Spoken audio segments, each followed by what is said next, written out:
السلام علیکم ورحمۃ اللہ وبرکاتہ۔ آج اس ویڈیو کی وساطت سے ایک اہم معاشرتی مسئلے کی جانب آپ کی توجہ مبذول کروانا مقصود ہے۔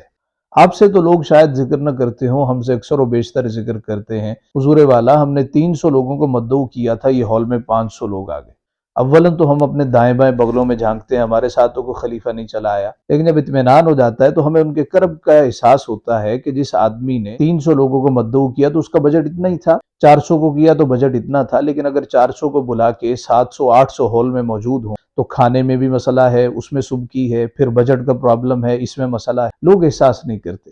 دیکھو بھیا، اگر آج آپ کو کارڈ انہوں نے بھیج دیا ہے اور اس میں صرف آپ کا نام لکھا ہے، اس کا مطلب ہے صرف آپ ہی کی دعوت ہے، اور اگر ساتھ میں آپ کی زوجہ کا نام بھی لکھا ہے تو بیگم صاحبہ کو بھی لے آئیے، اور اگر ساتھ میں مال و عیال کا بھی اضافہ ہے تو اس کا مطلب ہے آپ اپنے بچوں کو بھی لے کے آ سکتے ہیں۔ لیکن مال و عیال کا مطلب یہ کہاں سے آ گیا کہ آپ اپنے محلے والے بھی لے آئیں، آپ اپنے خلیفے بھی لے آئیں، آپ اپنے گارڈز بھی لے آئیں، آپ اپنے چوکیدار بھی لے آئیں، اور آپ اپنے ڈرائیور بھی ساتھ لے آئیں۔ مجھے یاد پڑتا ہے کہ جب میرے بڑے بھائی کی شادی تھی تو میرے خیال 7 یا 8 دیگیں بنوائی تو وہ بھی کم پڑ گئیں، بڑے حیران ہوئے۔ اور خواتین کا جم غفیر تھا، ہماری والدہ نے ایک خاتون سے پوچھا کہ باجی آپ کو کارڈ مل گیا تھا؟ وہ کہنے لگی ہمیں کارڈ کی کیا ضرورت ہے، ہمارا پیر خانہ ہے، پتہ چلا کہ شادی ہے تو ہم چلے آئے۔ وہ خیال نہیں کرتے۔ جب ہم نے اس پہ غور کیا تو ہمیں معاشرے میں موجود 2 طبقے اس حوالے سے سر فہرست نظر آئے، ایک سیاستدان اور دوسرا مشائخ اعظام۔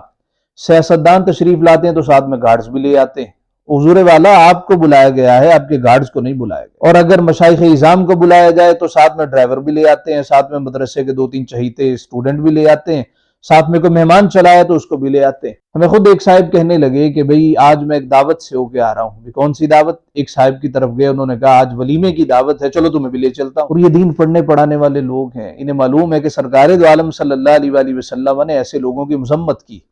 سنن نبی داؤد میں حدیث مبارکہ موجود ہے، نبی پاک صلی اللہ علیہ وآلہ وسلم نے فرمایا من دعی فلم یجب، جس کو دعوت دی گئی اور اس نے اس دعوت کو قبول نہ کی، اس نے اللہ کی بھی نافرمانی کی، رسول اللہ کی بھی نافرمانی کی۔ اگلا جملہ قابل توجہ ہے، میرے مصطفیٰ نے فرمایا ومن دخل علی غیر دعوت دخل سارقا، جو کسی ایسی جگہ پر گیا کھانے کے لیے جہاں اس کو دعوت نہیں تھی تو وہ چور بن کر داخل ہوا، چور بن کر داخل ہوا، وہ خارجہ مغیرہ، اور جب وہ نکلا تو ایسے نکلا جس طرح کے ڈاکو نکلتا۔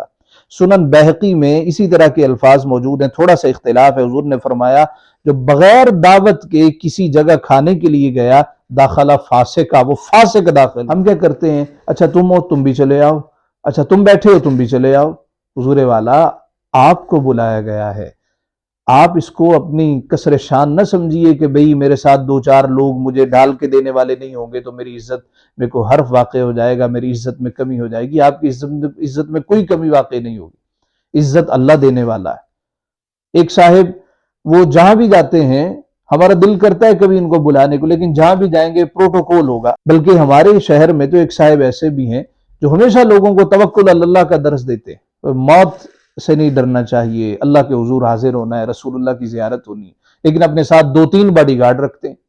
جب کسی کے گھر میں جانا ہو تو پہلے ان کو بھیجتے ہیں چیک کرو کسی نے فاسفورس بم تو نہیں لگایا ہمیں اڑانے کے لیے، یعنی آپ ہی کی جان قیمتی ہے۔ کرمنا بنی آدم میں صرف آپ ہی داخل ہیں اور لوگ داخل نہیں ہیں۔ لما تقولون ما لا تفعلون، یہود کے بارے کہا گیا تھا، حضور والا ہم آپ کیوں اس کا مصداق بن رہے؟ لہٰذا اگر کوئی دعوت پہ بلائے، آپ اکیلے کو بلائے تو آپ کو اکیلے جانا چاہیے۔ اگر آپ سمجھتے ہیں کہ میری زوجہ کو بلانا چاہیے تھا انہوں نے نہیں بلایا تو آپ بھی نہ جائیں۔ جس طرح کہ صحیح مسلم میں حدیث ہے، نبی اکرم جان دو عالم صلی اللہ علیہ وآلہ وسلم کی خدمت اقدس میں ایک صحابی حاضر ہوئے، یا رسول اللہ آپ کی دعوت ہے۔ حضور نے کہا عائشہ تم آئیہ، کہ عائشہ بھی میرے ساتھ آئے گی؟ تو بے تکلفی کا زمانہ تھا، سادگی تھی، عرض کرنے لگے نہیں یا رسول اللہ میں نے صرف آپ ہی کی دعوت کرنی ہے۔ حضور نے فرمایا پھر میں نہیں آتا، لا فلا، اگر وہ نہیں ہے تو میں بھی نہیں۔ کچھ روز کے بعد دوبارہ ہے، یا رسول اللہ آپ کی دعوت ہے۔ حضور نے کہا عائشہ تم آئیہ، کہ عائشہ میرے ساتھ ہوگی؟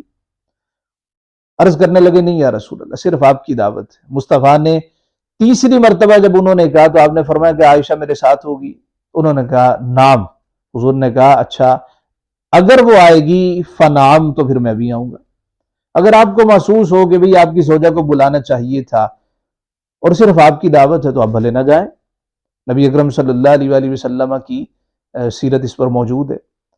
لیکن اگر آپ کے دوست ہیں اور گھر والوں کے ساتھ ان کا کسی قسم کا کوئی تعلق واسطہ نہیں ہے اور کوئی اعزا و اقربا میں سے نہیں ہے، آپ کو بلایا تو صرف آپ جائیں، ساتھ میں ڈرائیور بھی لے جانا۔ ایک صاحب کہنے لگے جی یہ 5,000 پر ہیڈ ہے، اور ایک خاتون کو بلایا ہے، وہ ساتھ میں اپنی 3 دوستوں کو، جٹھانیوں کو بھی لے آئی ہے اور دیورانیوں کو بھی لے آئی ہے، کیا ہم اس کو واپس بھجوا دیں؟